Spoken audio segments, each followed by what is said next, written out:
The day they gave us health care, clean water, and 3 meals a day was the day we lost everything. When the collapse happened, most people assumed the worst outcome was death. They were wrong. Death would have been simpler. What actually happened to the survivors was something far more difficult to process, because on the surface, it almost looked like salvation. Let me explain exactly what I mean. The Pale Survivors is a concept built on one devastating premise. The dominant species of Earth is no longer human. We lost that title quietly, slowly, and most of us never even noticed it slipping away. The new rulers don't hate humanity. They don't fear us. They keep us because we are useful. And that distinction, that single terrifying distinction, is what makes this story so deeply unsettling. Think about the way we treat livestock. We provide shelter. We provide food. We prevent unnecessary suffering, not out of compassion, but because healthy animals are productive animals. We study them. We breed them selectively. We decide who reproduces, who works, who gets comfortable conditions, and who gets something else entirely. Now imagine waking up on the other side of that relationship.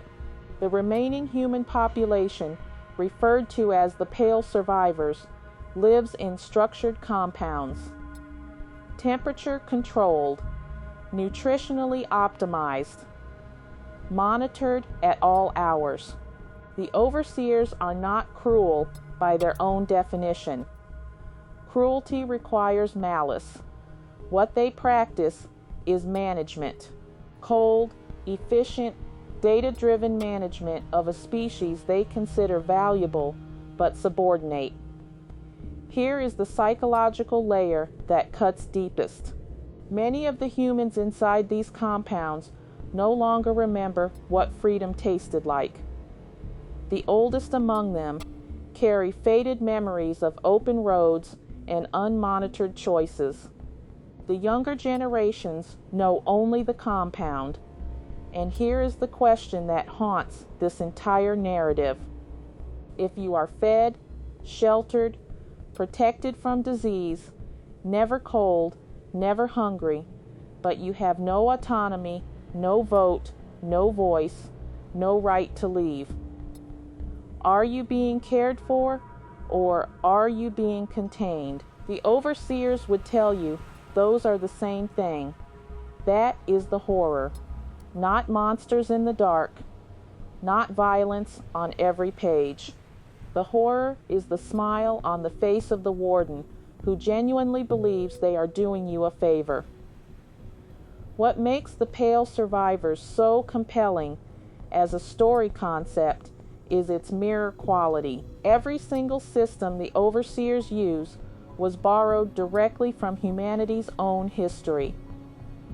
The selective breeding programs, the productivity tracking, the population management protocols, the careful separation of subjects who show signs of resistance. We invented all of it. We used all of it. And now, the lesson has come home. There are whispers in the deeper compounds, passed between the oldest survivors in language the monitors haven't yet learned to flag. There are names. There are coordinates. There are people who remember that humans, at their absolute most stubborn and irrational and magnificently inconvenient, have never stayed in a cage for long. But the overseers know that too. They've read our history very carefully. That's why the gates only lock from the outside. If this concept hits different for you, drop your theories in the comments, because this story is just getting started.